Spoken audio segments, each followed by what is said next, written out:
Ever wondered about such things as identity, personal discovery, and laws of the mind, how the human mind works? My guest on the show today is a mind coach par excellence. I'm talking about none other than Enya Epelle. I'm looking forward to this conversation today. I hope you are too. My name is Joy Asian, and this is the Entrepreneur's Hub.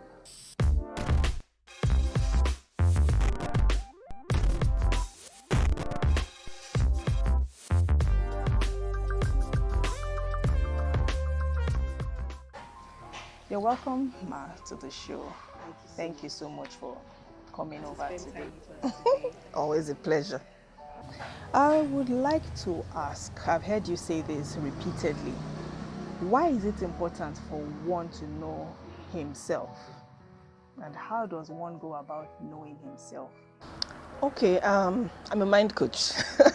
So I'm very much, I focus a lot on the mind because I believe that our thoughts, the quality of our thoughts determine the outcome of our lives. And I came to the realization that if you don't know your identity, it's generally going to be a problem for you because it's kind of like being groping in the dark and just trying to find, okay, does this work? Oh, it doesn't work. You're just stumbling through life. But you see, the moment that you have a knowledge, and I'm not even saying because knowing yourself kind of evolves over time. So, but when you even have a glimmer of light, knowing who you are, a glimmer of awareness and enlightenment, it changes the entire game plan. Things become clearer. So you are more focused. You know that you grasp this, you're grasping it, you're apprehending it, right? And you're able to find your way, unlike just trial and error. And I realize that a lot of us are operating under that trial and error mode.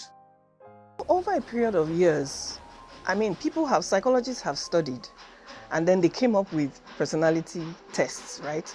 Yeah. So a personality test is one way to get to know yourself, your strength. Why do you behave the way you do? Why do you respond in certain ways? When you have that understanding, a little bit of it, yeah, that would be the beginning of things. And then as time went on, people have built on those tests.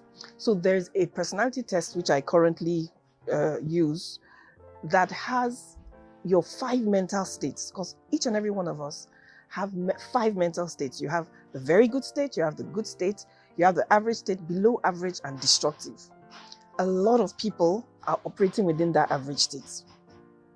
So when you're operating within that average state, you're really not going to get the best of yourself. But at least it gives you your state when you are your highest levels, what you are capable of, right? So that's one way. Concerning identity and behavior, you say identity influences behavior, but behavior cannot in any way influence identity. Can you help us break this down? What's the difference between the two? Okay.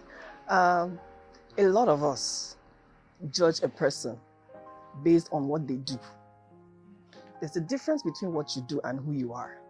And that's why I said your behavior cannot define your identity, because your behavior can be modified.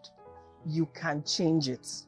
Identity, on the other hand, is who you are. What's your source? What's your origin? That cannot be changed. You know, so it's kind of like we know that tables and chairs, at least the ones that are made of wood, are gotten from a source, right? Yes. So no matter how much the furniture is, no matter what you make out of it, paper, whatever else that you can draw from wood, there's still one source. That source cannot be changed. So that's basically what I mean. Yeah.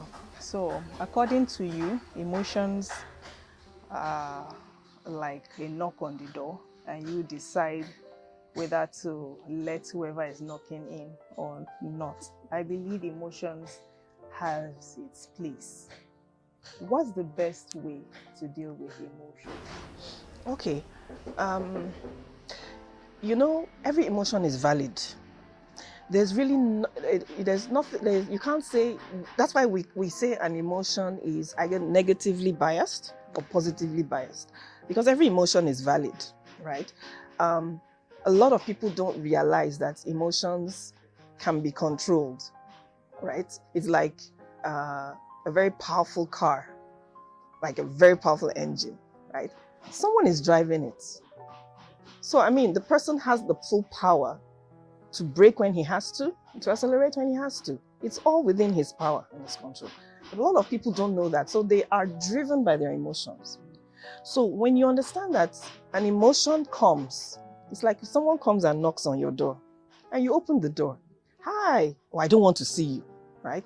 So emotions will come every day, every second of our lives. We're going through some kind of emotion. But the difference is, when the emotion comes, is that emotion going to help you or harm you? So if you entertain an emotion, you feel like a guest comes to your house, you feed the guest, it will stay and it will continue to grow. So that's why you find emotions evolving.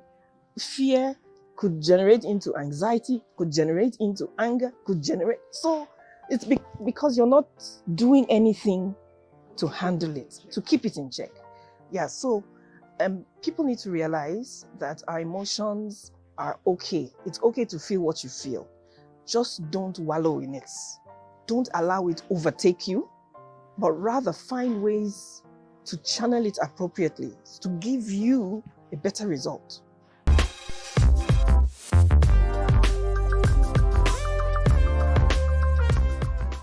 Okay. And what makes our thoughts and choices so powerful? A thought is actually, it has been researched that thoughts are tangible protein structures in the brain. So they are not just random things. The power, in fact, thoughts have volume, they occupy space, they have mass. And there's somebody that called it mental real estate. Your thoughts occupy mental real estate. So basically, whatever you're thinking is going to be the reality of your life. Because the nature of it is that you think, you feel, you act. Think, feel, act. Think, feel, act. That's the process. So if you keep thinking fear, you keep thinking it, we have this cliche of ember months. I'm not into that category. Ever since I came to that realization, I tell myself, look, September, October, November, December, they are all months in the year. I will not be under that cloud that this is, you have to be careful and over careful. And truthfully, during the Christmas period, you have, more people on the roads, but that doesn't, it's natural that if there are more people on the roads, you're going to have careless drivers and all that. So it just means being mindful, right? But if you operate under that cloud, it's destroying you, honestly.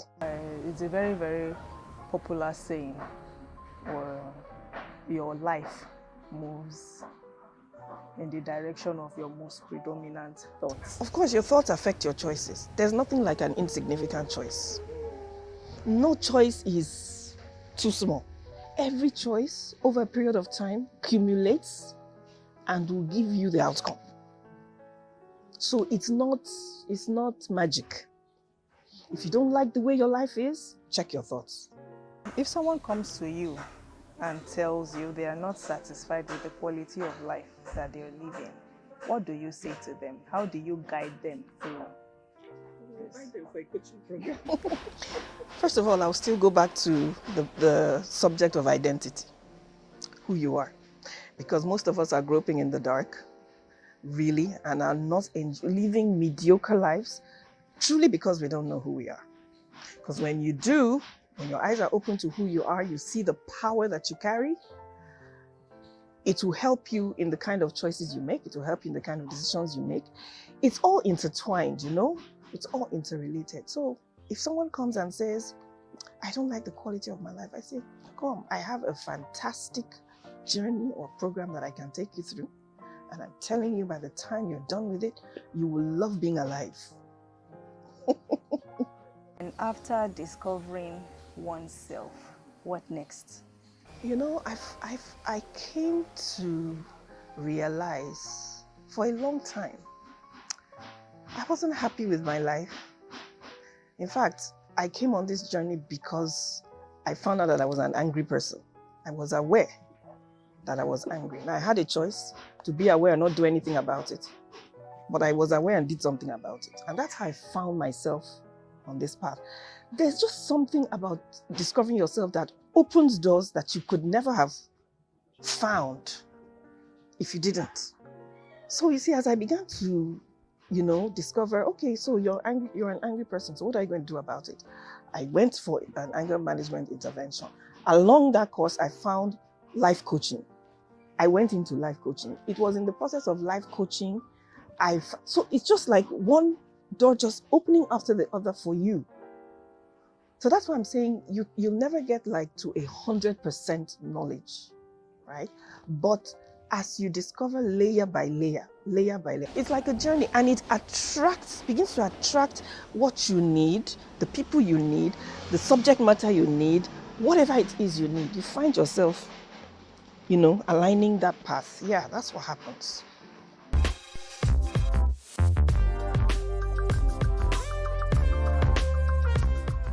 As women, how do we manage this identity of a thing? Let me say a little more, especially for women who have husbands who are highly focused, very popular, who know, high achievers, who go for what they want, who know what they do. Most times we find ourselves sacrificing our identity, our dreams, our visions, our aspirations to push, give them that support from the background.